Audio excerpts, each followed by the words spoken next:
Hey, this is PHP interview questions. I just created a new account on CodeFights, so if you want to actually go ahead and make an account, that's absolutely great. If not, you can just look at the questions on here and we'll solve them together. So, I already have one open, and it is called First Duplicate. And as you can see, I've already submitted it and got the top, the highest score that you can get. But I'm gonna be going through and making sure that I can do this again. So, before I deleted it, this is how they started it out for me. And I'm actually going to put this in a way that I want to view it. So, basically, we're going to go through here, and we're going to look at the description. It says, given an array of A that contains only numbers from the range of A to A.length, find the first duplicate number for which the second occurrence has the minimal index. In other words, if there are more than one duplicated numbers, return the number for which the second occurrence has a smaller index than the second occurrence of the other number does. If there are no such elements, return -1. And they have some examples here to clarify. So they give us an array with 2, 3, 3, 1, 5, 2. And it's expecting 3 as output. Even though 2 is also duplicated, it only wants to see the first duplicate. And then down here we have an array with no duplicates, and it returns -1. Now, it does give us some parameters.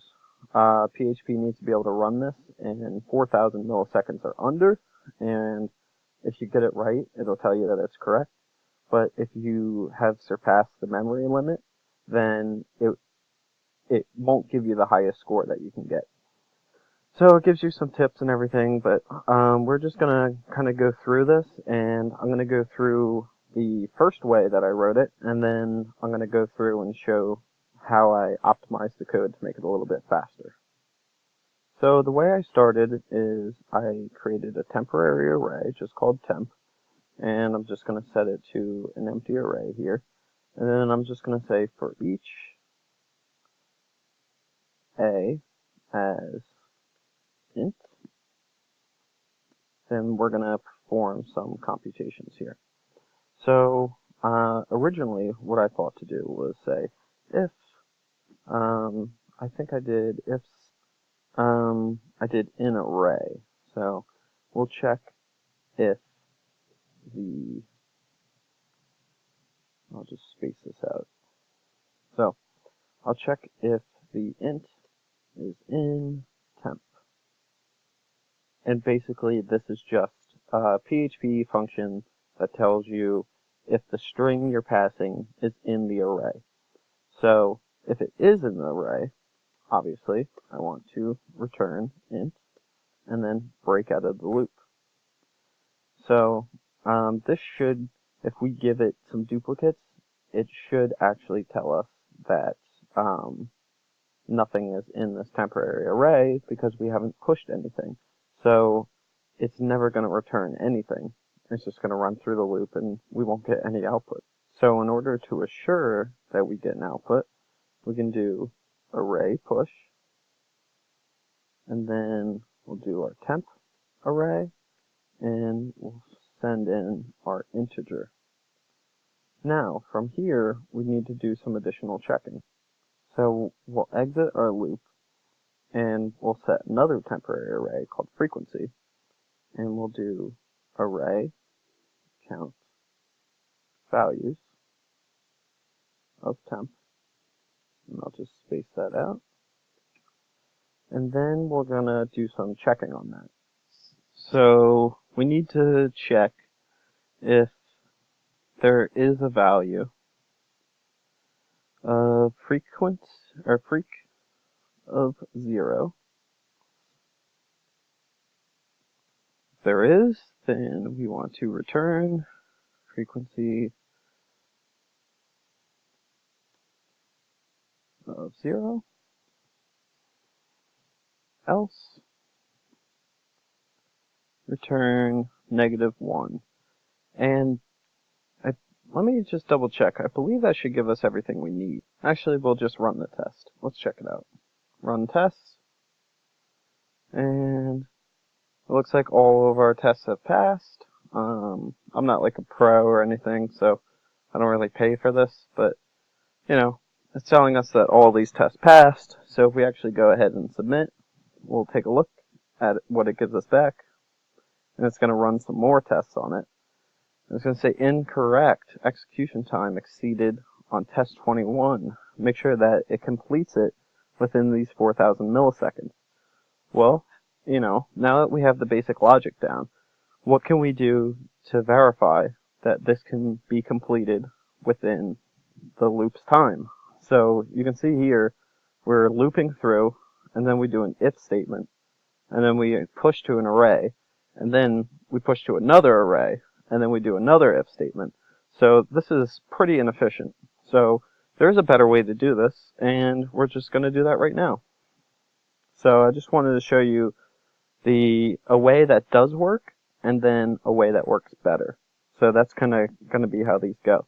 That way we can get that 300 out of 300 back. So PHP is very array-centric. You're always going to be working with arrays. So as a result, there are a lot of baked-in functionalities to check arrays, because they know, like the people who are writing PHP for the last 30 odd years know that this is one of the core things that you need to do, so there are a lot of array functions built in, so we don't actually need to do all that looping and checking, and that's why this is very inefficient. So let's see how we can do this.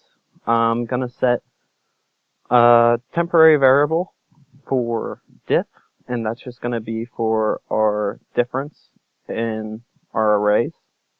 So what we'll actually do here is we'll use this PHP function, array_diff_assoc. As you can see, array_diff_assoc computes the difference of arrays with additional index checks. So we're going to see how that looks, but just so you have an idea, it's basically, here's your array 1, here's your array 2, and it's going to check the differences. And this has green, brown, blue, red, green, yellow, red, and down here the differences would be brown, blue, and red. So you can tell that red is different because it's a 0 index. And this would actually be the first index, 0, 1. So I believe that's what this example is showing. Maybe not the best example. Let's see if ours is a little easier to understand. So what we'll do is we'll do array diff assoc, and this is just for an associative array difference, and we'll pass an a, and then we'll use another PHP array function. Whoops, what happened there? We'll do array unique, and we'll pass an a here.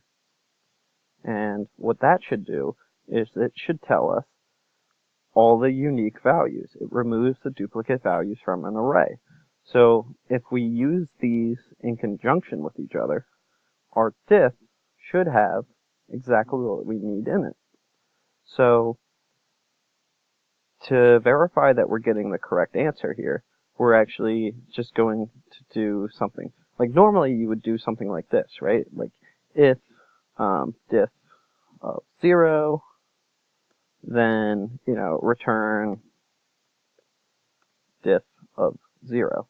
But we can't do that because it's going to return the values here of the keys in this different association array. So remember down here, it gives us B, C, 0. Well, in this array over here, 2, 3, 3, 1, 5, 2, it'll actually give us 0, 1, 2. 2 will be the first index, so we can't actually do, we're not going to know if it's the second index. So how do we actually get that value back from PHP?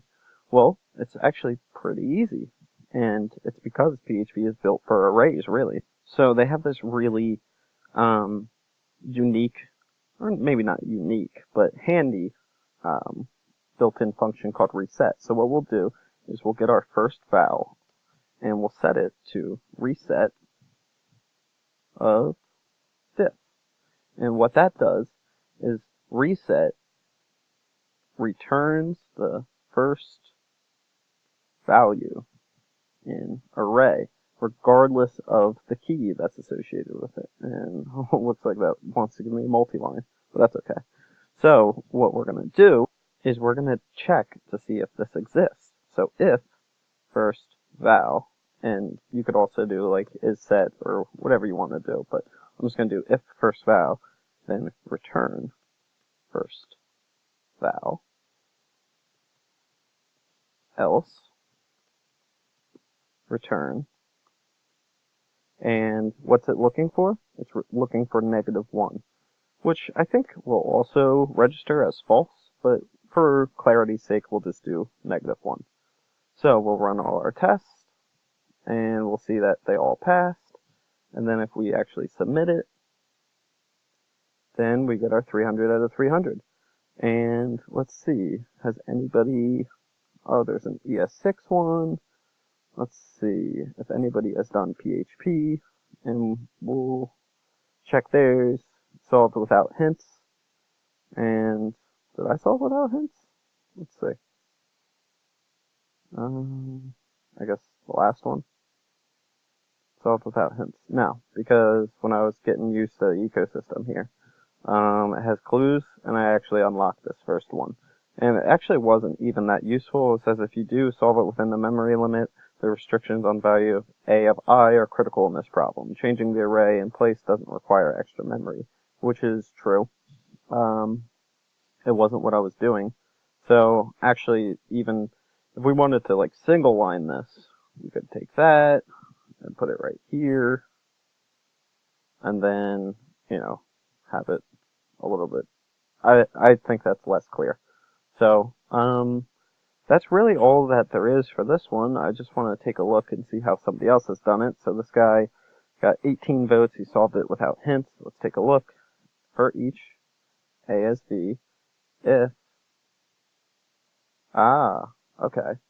So return V. Else return -1. So this is a little bit more advanced. This $sign in front of your variable, this is actually a variable. So over here I have it open. A variable takes the place of a variable and then treats it as the name of the variable. So basically this is saying, you know, if that variable exists, then return the original index. And if it's not returning that, then it's going to return -1. So that's actually a lot better, a lot cleaner. For me, I like mine just because I understand it.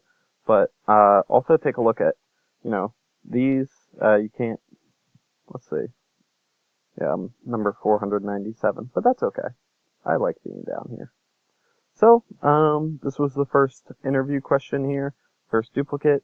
Probably not the best way to do it, but it does solve it, and it doesn't exceed our memory limit. So, as far as I'm concerned, everything is passed. It's a few more lines, and we could make it a little bit more concise. We could probably get it down to, you know, 10 lines. We could even probably get it down to 6 lines if we put this as a ternary. But that's okay, you know. For right now, I'm happy with this. So, thanks for watching. I'll have another one up soon.